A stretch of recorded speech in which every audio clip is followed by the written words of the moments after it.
Hey guys, VideoJames, and today I'm going to be doing a review on Summoner's War Sky Arena is technically the full name, but I just call it Summoner's War. So this is basically an RPG game, and it's a little bit like, what am I thinking? I had something in my head for what I was going to say. It's like, it's one of those randomized games. I had an actual game that uses this feature in my head, but I can't remember what I was thinking of. But it's actually a kind of randomized game, which we'll get to in a minute. But basically in this game, the point is you collect a bunch of monsters, and you fight through a whole bunch of dungeons, which I'll show you right now. Is you fight through all these places, like all these over here. And the basic premise is you're trying to save the world from people who are doing something that will end up destroying it. I'm not sure, I don't completely get the full premise yet. I don't get the full story, mainly because I haven't finished the full story. But it is actually slightly fun, I would say. And that's only one part, but you can also fight against other people in this little thing over here called the arena. And then there's the world arena, which lets you battle against people from just random selection all across the world. Or there's the arena, in which you fight actual AIs, or you fight against someone who set up a defense and isn't actually participating in the battle. So that you're attacking them, but they aren't attacking and they're trying to defend. And I'll actually show you guys that a little later, just because I want to at least show you one part of battle, but I can't really show you any of the other places because I'm out of energy right now. And then the Kairos Dungeon is basically where all the events and stuff happen. It holds stuff like the Hall of Heroes, which basically lets you collect the pieces for a monster to be able to summon it.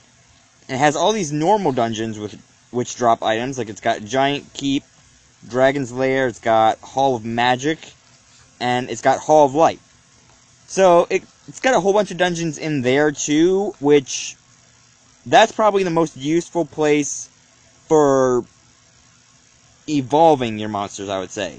The powering up your monsters, actually, you would get from the other places, because they actually give you, like, monsters and runes and stuff, which I'll get into in a minute. And it's also kind of a builder-slash-resource collection kind of game, in that you need resources to be able to build up your sort of island, and it's basically just a builder in the sense that you can just design whatever you want, however you want, and there are specific buildings that you are going to end up needing. And it's also a social game that I want to point out, that this game also has a social feature where you can talk to just people on whatever server you're on, that you can log in with your, that you can log in with your Hive account, or you can log in with your Facebook account, and you can play this game, and that'll end up saving your progress.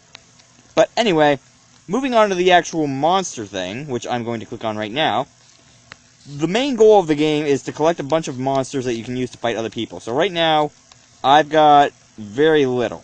I think I have about 20 monsters in total. Well, how much is this? 1, 2, 3, 4, 5, 6, 7, 8.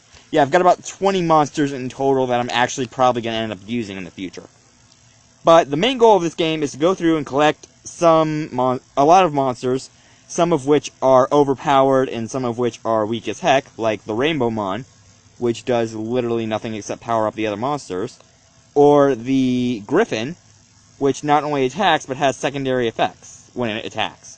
So, every monster is different, every monster has different skills and different attacks and all that, but some monsters can actually be leaders, and that means they get a special skill that will power up either specific people in your party, specific times of your party, or specific times your party's battling, or just power you up all together. And only a few monsters get the actual leader skill. Well, actually not a few, I'd say about half of them get it. Well, half the usable. But anyway, the leader skill is something that can only be applied to the first slot of your monster skill. And that's something that I think is kind of useful, because it kind of prevents spamming of leader skills, so you don't stack them up, and that you only get one slot for a leader skill, so you kind of have to pick the best one.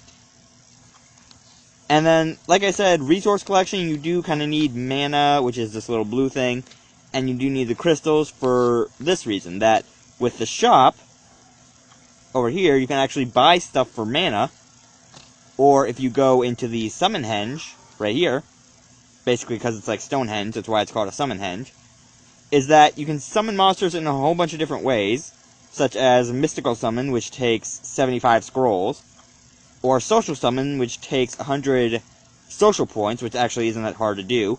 And when you summon something, it has a chance of being a random monster, and over half the time, you're probably not going to get anything that you want, that you're probably going to end up getting a bunch of useless stuff and almost nothing that's useful.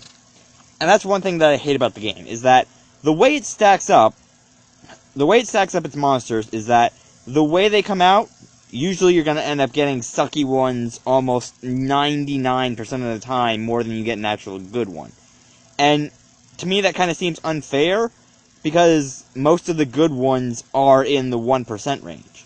That very few of the small ones actually have any beneficial use. That there's like, I think a collective 20 of them, not counting attribute dispersions, that are actually useful. And speaking of attributes, that's the next thing I need to talk about, is that every monster has a different attribute. So we've got fire, water, wind, light, and dark. And it's basically like Bakugan, if you've ever seen that. I'm not going to explain it, because that's going to take a while, but it's like that old game Bakugan, if you've ever seen that or played that or anything.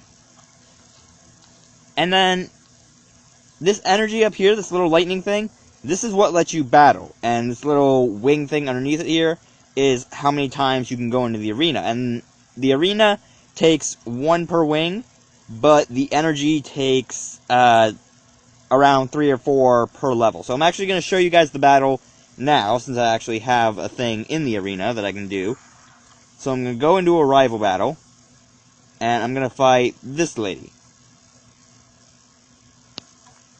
Don't have a leader skill. Yes. So basically in the arena, you pick 4 monsters, and you just fight through a bunch of people. And that's basically how it is for all the regular levels, but in some of the dungeons, you actually get to use 5 monsters. But most of the time, you're only really going to get to use 4. And you get 3 attacks from a monster most of the time. And sometimes they can just be basic attacks, or they can be power-up boosts to kind of help your entire team. So it's kind of like Pokemon in a way, that you're getting possible boosts from all your monsters, but you're definitely getting a boost or an attack. And we've got, there are 3 main types of monsters in my opinion. There are tanks, there are sweepers, and there are healers. That healers are basically just there to help get rid of bad effects on your monsters and heal all the rest of your monsters. But tanks are basically there just to kind of keep themselves alive and kind of stall out the enemy. That if the enemy doesn't have a tank thing, that you're going to win. And sweepers, basically self-explanatory. They crush a lot of monsters. And battle mode actually has 2 ways that you can use it. You can either set it to auto, which is basically just the monsters use their own programming to fight for you, or you can have it at manual to where you have to actually tell them what to do. Now, I prefer auto just because the AI system in this game isn't too bad, and you can slightly control auto by activating the targeting feature, which is basically picking a specific monster for your monsters to hit. So, usually I do auto mode because it is more helpful and it takes less time than non-auto mode. I don't know what not auto is. Than manual mode. So, there's one more thing I need to talk about, if I'm remembering. Yes, there's one more thing I need to talk about, and that is the rune things. And the runes are basically just like little power-up rocks that you can give to your monsters, make them a bit stronger. Like you can see, this one gives it plus 46 defense. This one gives it plus 10% attack. So, I don't know what game I was thinking this was like, but I know there was a game that I thought this was like. If any of you guys know a game like this, let me know down in the comments, because I know I'm thinking of one. But anyway, giving my rating for this game, I would probably give it a 2.5 out of 5. I really wouldn't give it a 5-star just because the chances of getting a really high monster or a really good monster don't really kick in until, like, extremely late game. And by that point, it's like, well, what's the point anymore? I've beat the story, and there's nothing really else for me to do. So now it's just like, okay, I can fight other people or do something. And that's one thing I don't like about social games, is that if the story ends, you basically don't get anything else out of it. That you're just doing the same thing with different circumstances, and it's like, oh, okay, that did something, so okay. But anyway, like I said, 2 out of 5, well, 2.5 out of 5. It is a fun game, but like I said, bad chances of getting anything good, and a little bit repetitive after you beat the main game. But anyway, I'm going to leave this video here. I'll leave links down in the description for you guys to check out the game yourself and get it if you want to. But anyway, if you guys like this video, you can slap the like button as always, and I will see you guys later.